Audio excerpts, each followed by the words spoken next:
ఓం కౌసల్యా సుప్రజా రామపూర్వా సంధ్యా ప్రవర్తతే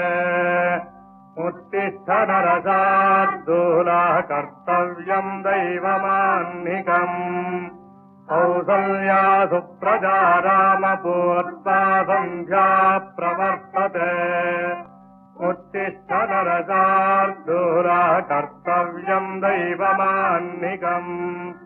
उत्तिष्ठोत्तिष्ठ गोविन्द उत्तिष्ठ गरुडध्वजा उत्तिष्ठ कमलाकान्ता त्रैलोक्यम् मङ्गलम् कुरु उत्तिष्ठोत्तिष्ठ गोविन्द उत्तिष्ठ गरुडध्वजा उत्तिष्ठ कमलाकान्ता त्रैलोक्यम् मङ्गलम् कुरु मातः समस्त जगताम् मधुकैटभारे वक्षो विहारिणि मनोहर दिव्यमूर्ते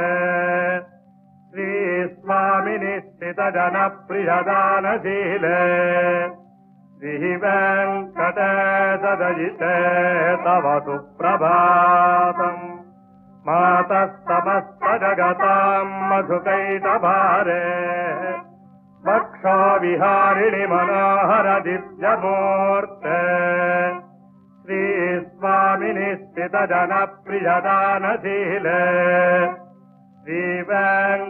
श्रीवेङ्कटेशदयिते तव सुप्रभातम् तव सुप्रभातमरविन्दलोचने भवतु प्रसन्नमुखचन्द्रमण्डले विधिशङ्करेन्द्रवनिताभिरर्चिते वृषशैलनाथदयिते दयानिधे अत्यादिसप्तऋषयः समुपास्य सन्ध्याम् आकाशसिन्धुकमलानि मनोहराणि आदाय पादयुगमर्चयितुम् प्रपन्नाः शेषाद्रिशेखर विभो तव सुप्रभातम् पञ्चाननाभ्यभवषण्मुखवासवाद्याः त्रैविक्रमादिचरितम् विबुधा स्तुवन्ति भाषापतिः पठति वासरशुद्धिमारात्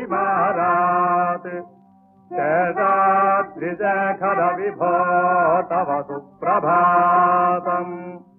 ईषत्प्रफुल्लसरसीरुहनारिकेलपूकध्रुवादिसुमनः आवाति मन्दमनिलः सह दिव्यगन्धैः शेषाद्रिशेखर विभो तव सुप्रभातम् उन्मील्य नेत्रयुगमुत्तमपञ्जनस्थाः पात्रावशिष्टकदलीफलपायसानि भुक्त्वा सलीलमखकेलिशुकाः पठन्ति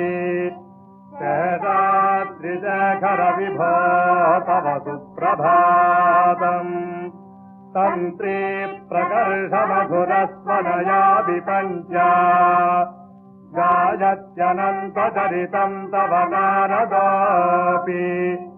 भाषासमग्रमसकृत्करताररम्यम् शेषाद्रिशेखर विभो तव सुप्रभातम्